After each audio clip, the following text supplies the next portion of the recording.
Hi, it's Michelle and I'm back with another awesome training to help you make 10k days your new normal. Now I'm going for a big goal this month. I want you to send me positive, inspirational, motivational vibes through the YouTube video because I'll receive them. I believe in energy and I'm going for a massive goal. You know, I've blogged my journey throughout from the very start of my journey in business right up until now on my Facebook page. You'll see if you scroll back that my first goal that I went public with was to generate enough money from my business to be able to leave full-time employment and travel the world. That was my first goal. You're talking 2,000–3,000 a month. That would have made a big difference to my life at that point. And then I set a goal for 10,000 a month and I went really public on that, and I've slowly created new normals. But I've always shared my journey really honestly and tried to give as much value as I can throughout. And this month, I am going for my first $130,000 month. And I'm well on track at $95 at the time of filming this, halfway through the month, so I know I can smash it. But I went for it last month, folks. Last month, I set the exact same goal and I lost my head. I lost my head in the last week of the month. I'm going to blame PMT because I don't know if you ladies that are watching this suffer with the same thing as me, but every month I lose my head. I'm unrecognisable as a person. My husband said he doesn't even know me in that month. So this month I'm making a conscious effort not to lose my head.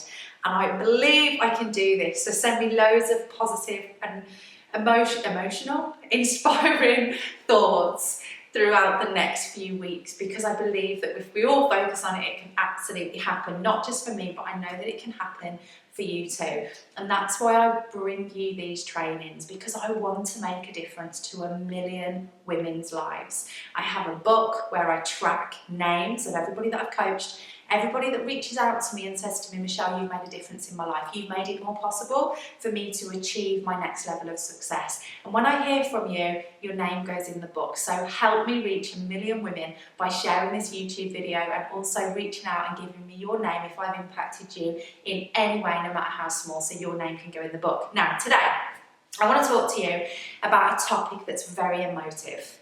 It's probably one of the most challenging topics that comes up next to money in business, because sales. When I say that word, sales, selling, most people will retract because there's a negative association that they've placed on sales at some point. And I get that. I totally get that, because if you'd have asked me just a few years ago, I would have said I'm awful at selling. I'm not a salesperson at all. And actually I have no desire to be, because I didn't like salespeople very much. You see, for me, sales and people that were good at selling, I immediately brought up images of PPI phone calls, cold calling, people ringing you and interfering with your day that won't take no for an answer, going into a car sales garage and being approached by a man in a suit that's trying to sell me the dream, and all sorts of other negative things I associated with sales. So I actually was quite proud of the fact that I wasn't good at sales, because in my mind, not being good at sales meant that I was nothing like those people. I was a good person. I wanted to do right by people. I didn't want to manipulate or persuade or pressure someone into buying something that wasn't for them. So I wore my crappy sales mentality like a badge of honour as a sign that I was a good person. And that was a mistake, because what I got wrong was actually selling is life, guys. You know, we have to be good at sales. We're always selling. Whether we're selling ourselves to an ideal partner, if we're looking to get into a new relationship, whether we're selling ourselves to a boss for a promotion, we're always selling, and being good at it is a natural part of life and something that means that you can thrive in business. Now, what really changed for me was when I recognised that this is something I needed to develop. It was a skill that I had to develop to become awesome in business. And I said to my husband one day, I'm going to go and get a job in sales. And this was about 5 years ago now. And he was like, what? You hate sales? And I said, exactly, but I need to learn. If I'm going to be successful, I need to learn. And I went and got a job at a solar panel company. And my job was to go into people's homes and sell them solar panels. And one of my first appointments was with a really old couple. They were probably in their late 80s. Such a sweet couple. They reminded me of my nan and granddad. When I went into their house, I sat with them, talking to them, getting to know them. I listened to their story and why they wanted to invest their life savings into solar panels as an investment for their children's future. And when I did the maths on it, I could see that it wasn't the best investment for them. I could see it wasn't going to give them a great return. It was going to completely wipe out their life savings and leave them with not a lot left. What they really wanted was peace of mind that their money was going somewhere that was going to give their children a safe investment, and I didn't believe that was true. And I sat there and they wanted to buy these solar panels and they were about to sign the piece of paper and I suddenly took it away. And I was like, don't buy this, keep your money. You would be much better keeping it in the bank, having fun with it, or giving it to your children as an investment into a property. This is not the right move for you, because it didn't feel right. And I knew that I could close that sale and get paid, but I wouldn't have gone to sleep that night thinking that I'd done a good thing. And I realised in that moment that it wasn't about being good at sales, it was about being an authentic seller. Now, very recently, I had a meeting with my business coach and she was looking over my sales ratios and conversions. And she said to me, Michelle, you're a freak of nature. You should not be hitting these numbers. You should not be converting this high. I've never seen anything like it.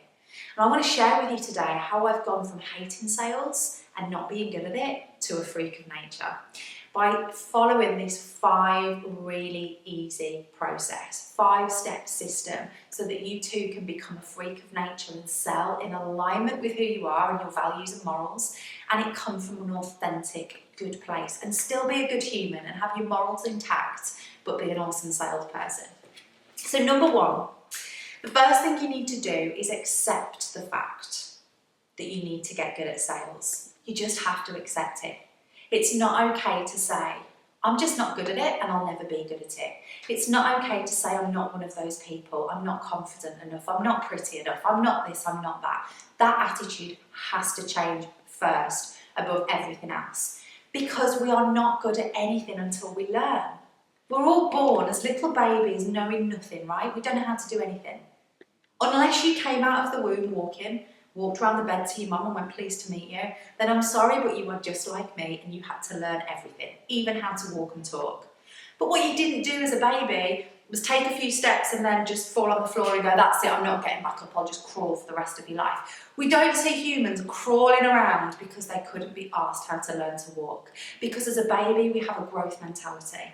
We don't have limitations on ourselves. We believe that anything is possible.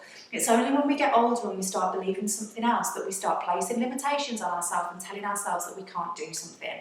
For you to be great at sales, that has to change. You need to have a growth mindset and recognise right now that no matter how bad you are at it, how much you believe you can't be good at it, or how negative you feel about the subject of selling, that can change. So I want you to just start by accepting that for me today.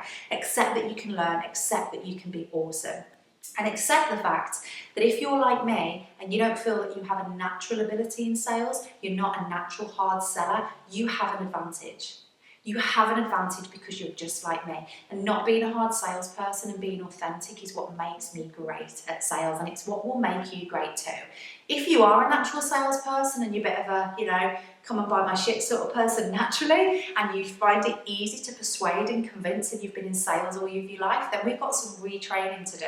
We need to retrain that out of you, because in my opinion, that's not what creates longevity in a brand and in a business. But I'm going to help you with that today, regardless of which camp you're in.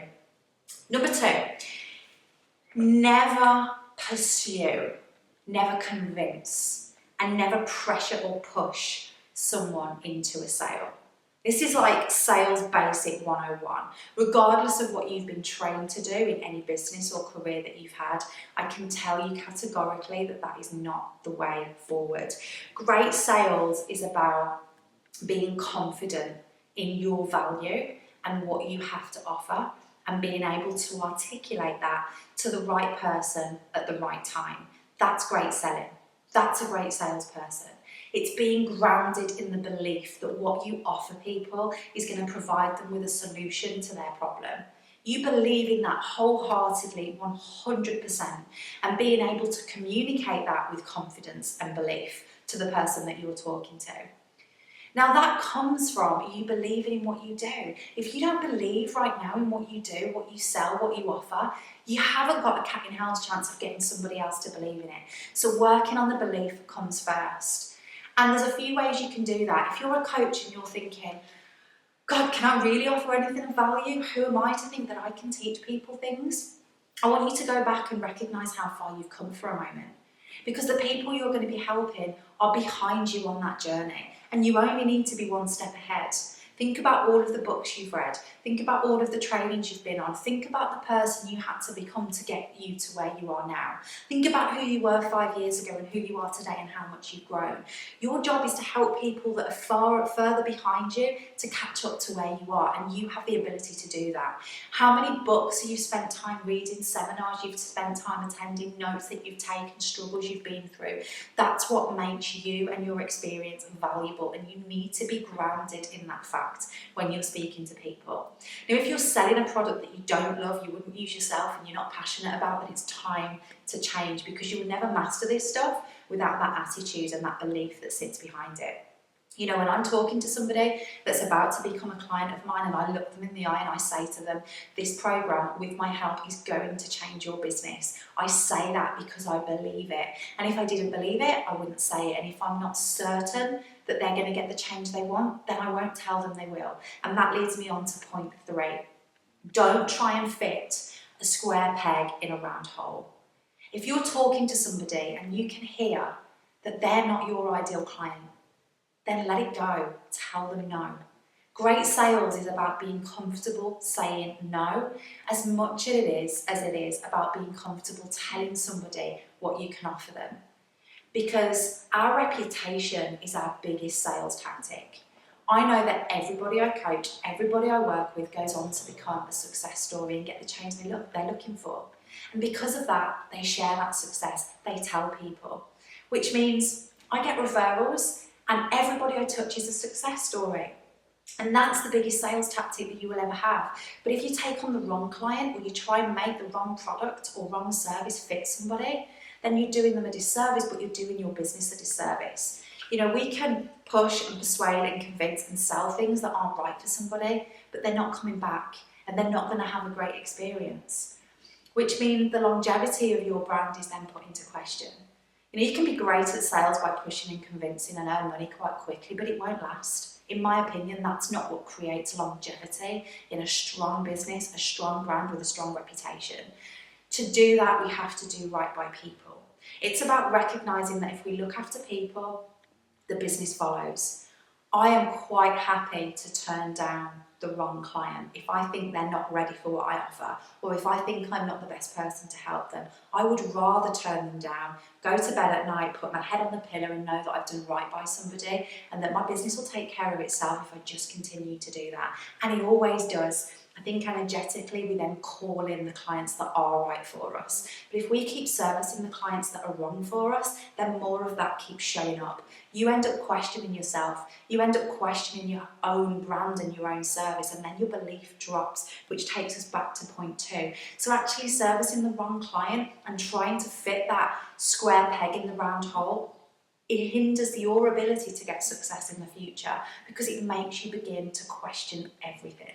So point 3 is really important. This is about saying no as much as it is about saying yes. Number 4, raise your vibration. Your energy influences. That's the biggest influencer in a conversation. The way you make somebody feel, the way you raise their energy. You know, how you make somebody feel is what lasts. What you say to them, the words that you use, some of them, most of them, they're going to forget. But the way you made them feel, they're going to remember. Your energy influences, but you've got to have it to give it. If you're having a bad day, if you're stuck in a little bit of a rut, you cannot go into a sales environment where you're going to be talking to somebody and making an impact on them with that attitude. It's important that you take time before every sales call or every sales meeting to raise your vibration. If you only do that bit alone and take nothing else from what I've said today, it will have a massive impact on your ability to sell the right thing to the right person.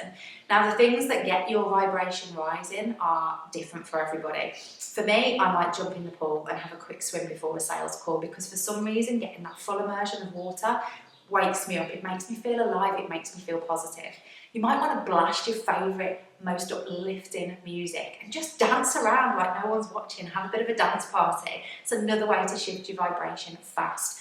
But my best advice would be move your body, Because if you're feeling down, something has to change. And the one thing that has to change is your physiology, what you're doing with your body. You know, if I'm hunched over and looking down and feeling down and not had a great day, that's going to affect the way I come across, the energy, my tone of voice, my facial expressions, everything. And the one quick fix to that is changing your physiology, because if you change your physiology, your mood changes. If your shoulders are back, your head's high, you can even stand in a power pose, go for a run, do a dance, just do whatever you need to do to raise that vibration and plan that time. If you know I've got 3 sales calls today, don't do them back to back. What about if you get a mood hoover in one of them that drains the life out of you? You're going to carry that through to the next 2 sales calls if you haven't made time to take a break in between and raise your vibration. Step 5, don't buy people's excuses. If you are a coach, it is your responsibility to be up here in terms of your belief in what's possible for the person you're talking to. And if they're down here in belief and they're stuck in fear and they're making excuses, it isn't your job to come down and get stuck in that same place with them. If someone says to me, Michelle, I can't afford to invest in your program, and I know it's right for them, and I know it's going to change everything for them, then I've got to help them through that fear. Not through being a hard sell, but through showing them that it's fear. So I'll say things like, you know you need to do this, right? Because I know they need to do it. They know they need to do it. And normally they'll go, yeah, I know I need to do it. It's just that I haven't got the money. I'm scared about parting with that amount. My husband will kill me, blah, blah, blah, blah. And I say, look, if you know you need to do it, then do it. Stop giving me the excuses. Stop talking from a place of fear. I don't want to listen to you in fear. I want to listen to the person that I know you can become, that invests in themselves, that steps up and creates a new normal and does something that will give them something they've never had before. And that comes from investing in you. I want to help you through that fear, but first I need to show you that it is just fear. And we talk through that. That's about being bold with somebody, but not being a bully, but not buying their excuses at the same time. It's not okay to go, yeah, I understand your cat died and you've got a lot of bills to pay and I understand it's not the right time for you. No, no, no, no, no, we don't understand. I don't understand. I've been broke. I've had to take out loans and credit cards and invest in myself when I really couldn't afford to. But it's because of that I can sit here today and say to you, I've grown into the person that I need to become to have a 7-figure business and a good life. Because I invested into that person first, and you've got to have it to give it. And you need to stand in conviction when you're having that conversation with somebody. Not to bully them, not to berate them, not to criticise them, but to show them the person they can become and allow them to see, maybe for the first time, that they're on the edge of their comfort zone and their fear is keeping them there and they just need to fucking jump. That is your job to do that in a sales call from a good place, from an authentic place, because you want to see this person change everything. Not because you want to put it in your bank, their investment, but because you want to see them change everything.